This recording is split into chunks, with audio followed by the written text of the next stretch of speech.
నమస్తే. నేను మధు. వివాహేతర సంబంధాలు రోజురోజుకు పెరిగిపోతున్నాయా?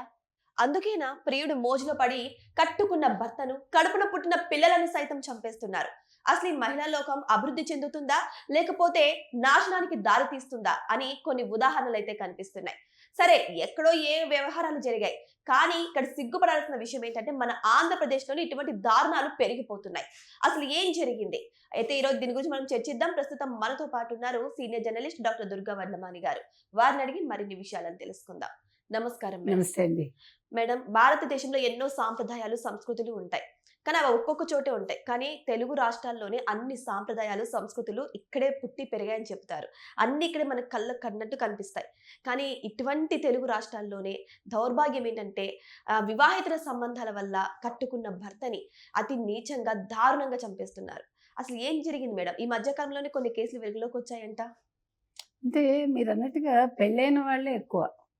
అంటే ఇటు పెళ్ళైన అతనితోటి వివాహేతర సంబంధం పెట్టుకోవడం, లేదు ఇక్కడ పెళ్ళయ్యి అక్కడ పెళ్ళయ్యి ఇద్దరు వివాహేతర సంబంధం పెట్టుకోవడం. ఇందులో 4 కేసులు ఇవాళ నిన్న చూసుకుంటే జరిగాయి. ఒకటి ప్రకాశం, తర్వాత 2 కేసులు గుంటూరులో, 1 కేసు కర్నూలులో జరిగింది. ప్రకాశం జిల్లాకు చెందిన డోర్నాలలో శ్రీను, అడపాల శ్రీను అతని పేరు. అతను ఈ గంజాయి దాంట్లో జైల్లో ఉన్నాడు. జైల్లో ఉంటే అతని భార్య తన తమ్ముడి ఫ్రెండ్ తోటి వివాహేతర సంబంధం పెట్టుకుంది. వీళ్ళకి పెళ్ళై 17 ఏళ్ళు అయింది. ఏకంగా 3 పిల్లలు. అంటే అసలు ఏంటిది, ఎందుకు మనుషులు ఇట్లా అయిపోతున్నారు? అంటే ఒక భయం లేదు. మీరు అన్నట్టుగా సంస్కృతి సంప్రదాయాల మీద ఒక గౌరవం లేదు. నా బతుకు నా ఇష్టం. ఇప్పుడు అదేమైంది, అది అతను జైల్లో ఉన్న అతనికి తెలిసి బయటకు వచ్చాక నేను చంపేస్తానని బెదిరించాడు ఆ పిల్లాడిని. దాంతో ఈవిడ ఏం చేసింది, భర్త మీదే ఈవిడ ఏమంటారు మనుషుల్ని పెట్టి ఇప్పుడు ఆ తమ్ముడి స్నేహితుడు ఈవిడ కలిపి భర్తను చంపించారు.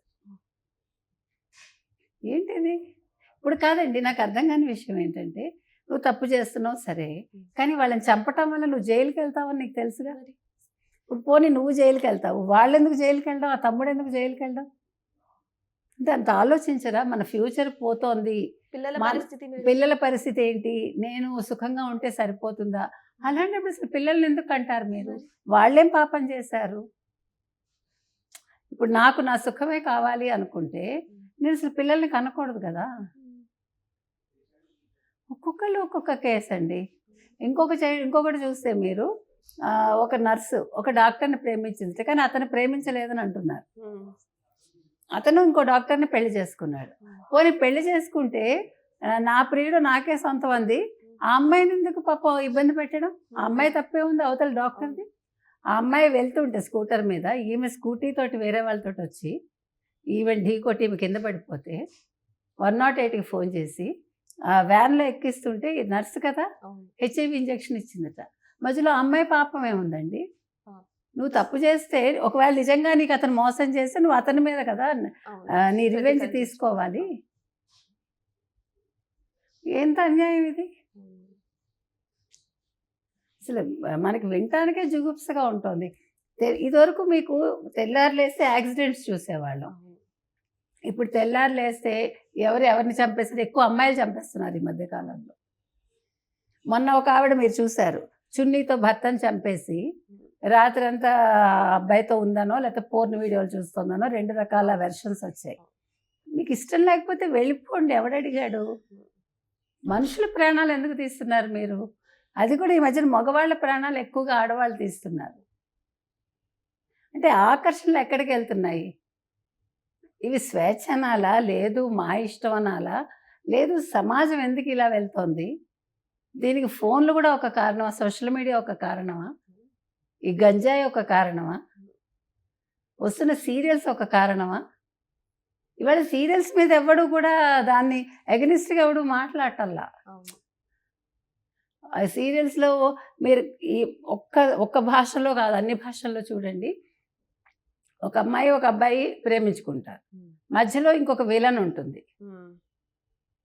ఈ అమ్మాయి చాలా పద్ధతిగా ఉంటుంది, ఎవరు ఒక మామూలుగా హీరోయిన్ అనుకుంటే మీరు. ఈ అమ్మాయి చాలా మోడర్న్గా ఉంటుంది, ఎప్పుడు కుట్రలు కుతంత్రాలు. లేదు వాడికి పెళ్ళైపోతుంది, కానీ ఈ అమ్మాయి ఎలాగో ఒకలాగా వాడిని లొంగ తీసుకుని ఇవే సీరియల్స్ అండి. అంటే ఇండైరెక్ట్గా మనం 2 పెళ్ళిళ్ళు 3 పెళ్ళిళ్ళు లేదు అక్రమ సంబంధాలు మనం ప్రోత్సహిస్తున్నాం. ఇలాంటి సీరియల్స్ తీస్తున్నారు. ప్రజలు కూడా ఎడిక్ట్ అయిపోతున్నారు వాటికి. ఇంకొకటి భర్తలు ఇప్పుడు ఉద్యోగరీత్యానో లేదు ఇట్లా జైళ్లలో ఉండడమో లేదు వేరే కారణం. ఇప్పుడు ఇంకొకటండి, ఈ రాజకీయ నాయకులతో చేరి వాళ్ళు ఫ్యాక్షన్కి వెళ్ళిపోతే భార్యలు ఒంటరిగా ఉంటారుగా. అవును. అప్పుడు ఏమవుతుంది, వాళ్ళ బుద్ధి ఎక్కడికో వెళ్తుంది. అవును. అవి కూడా కారణాలు అవుతున్నాయి. రకరకాల కారణాలండి. మనం చూసాం, ఒక మేస్త్రితో సంబంధం పెట్టుకుని భర్తను ఒక ఆవిడ చంపేసింది. ఏంటి ఎక్కడికి వెళ్తున్నాం మనం, దేనికి అసలు? మీరు ఎందుకు అలాంటప్పుడు చంపకండి మనుషుల్ని. చంపే హక్కు ఎవడిచ్చాడు? మనం ప్రాణం పోయగలమా? పోయలేంగా. కనీసం మీరు వెళ్ళిపోతే అతను మీ పిల్లల్ని చూసుకుంటాడుగా భర్త. మరి అయినా ఎవరో కన్నా పిల్లాడిని మీకు చంపే హక్కు ఎవడిచ్చాడండి? అమ్మాయిల్ని చంపకూడదు, అబ్బాయిల్ని చంపకూడదు. గుంటూరులోని ఇంకొక ఆవిడ వివాహేతర సంబంధం పెట్టుకుని భర్త బలంగా ఉంటాడని అతనికి ఇష్టమైన బిర్యానీ చేసి బిర్యానీలో మత్తుమందు టాబ్లెట్స్ కలిపేసి అతన్ని పథకం ప్రకారం చంపేశారు. ఇంకొక చోట అంటే ప్రియుడి మీద మోజుతోటి ప్రియుడికి తనకి అతని భార్య అడ్డొస్తోందని తమ వివాహేతర సంబంధానికి వాళ్ళ ఇంటికి నిప్పు పెట్టేసింది. లోపల పాపం ఆ అమ్మాయి కొడుకు మొత్తం 10 మంది ఉన్నట్ట. అందరికీ గాయాలయ్యాయి. ఏంటండి ఇది, ఎక్కడికి వెళ్తున్నాం మనం? అంటే ఒక విపరీత ఇదికి వెళ్ళిపోతున్నారు మానసికంగా మనుషులు. ఇది కూడా సైకలాజికల్ డిజాస్టర్స్ కింద చెప్పాలేమో మనకు తెలియదు. అంటే 2 రకాలు, ఒకటి శారీరక వాంఛలు ఎక్కువ అవడం, 2 సొసైటల్గా అంటే ఈ సోషల్ మీడియా కావచ్చు ఇవన్నీ కూడా వాళ్ళ మీద మానసికంగా బాగా ప్రభావం చూపించటం, 3 ఒక కక్షపూరితంగా మనుషులు తయారవుతున్నారు. ఇప్పుడు ప్రేమ ఎప్పుడూ కూడా ఇదివరకు త్యాగం కోరుకుంటుంది అనేవాళ్ళు. ఇప్పుడు త్యాగం కాదు, పగ పెంచుకుంటున్నారు, కక్ష సాధింపుకి వెళ్తున్నారు అనేది ఇప్పుడు మనకు అర్థమవుతుంది. అది కూడా ముఖ్యంగా మహిళలు. అంటే సాధారణంగా వీళ్ళు చాలా సున్నితంగా ఉంటారు అంటారు, కానీ అందుకు వ్యతిరేకంగా ఈరోజు మగవాళ్ళు సున్నితంగా ఉంటున్నారు. ఆడవాళ్ళు ఎట్లా చంపేయాలి, ఎట్లా మనం ఈ సంబంధం కొనసాగించాలి, వివాహేతర సంబంధం, వీటి మీద దృష్టి పెడుతున్నారు. కాబట్టి తల్లిదండ్రులు కూడా పిల్లల్ని పెంచేటప్పుడు కొంచెం జాగ్రత్తగా పెంచాలండి. మనకి తెలియదు, రకరకాల ప్రభావాలు ఉంటున్నాయి ఈరోజు సొసైటీలో. మనం అనుకున్న అంతా చాలా బాగుంది అని, ఇక్కడ బాగులేదు. పైకి బాగున్నట్టుంది, లోపల చూస్తే అంతా డొల్లే. కాబట్టి దీనికి మరి ఏం చేయాలి? ఇప్పుడు ఈ సోషల్ యాక్టివిస్టులు కావచ్చు, లేదు మహిళల స్వేచ్ఛ గురించి మాట్లాడే వాళ్ళు కావచ్చు, లేదు మహిళా కమిషన్లు కావచ్చు, వాళ్ళకి కౌన్సిలింగ్లు ఇస్తారా? మరి ఇలాంటి వాళ్ళకి ఏ రకంగా వీళ్ళు గైడెన్స్ ఇస్తారు? ఇది ప్రతి ఒక్కళ్ళ బాధ్యత మనం చెప్పేది. ఇటువంటివి ఎక్కడో చోట జరిగితే బాగానే ఉంటుంది మేడం. వైరస్ సోకినట్లు ప్రతి చోట ఇప్పుడు ఇలాంటివి ఎక్కువగా ఇప్పుడు అదే ఇప్పుడు ఇక్కడ ప్రాంతాలకు అతీతంగా జరుగుతున్నాయండి. ఫలానా చోట జరిగిందేమో, ఇంకెక్కడో జరిగింది, ఫారిన్లో జరిగింది లేదు. ఇప్పుడు ప్రతి చోట జరుగుతున్నాయి కాబట్టి దీని మీద దృష్టి పెట్టాల్సిన అవసరం ఎంతైనా ఉంది.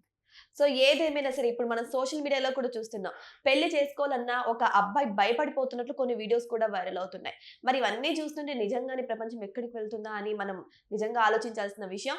మరి వెయిట్ చేసి చూద్దాం, ఇటువంటి విషయాల మీద ఏమైనా యాక్షన్ తీసుకునే అవకాశాలు ఉన్నాయా, ఇవేమైనా తగ్గే అవకాశాలు ఉన్నాయా? వెయిట్ చేసి చూడాలి. Thank you so much. Thank you.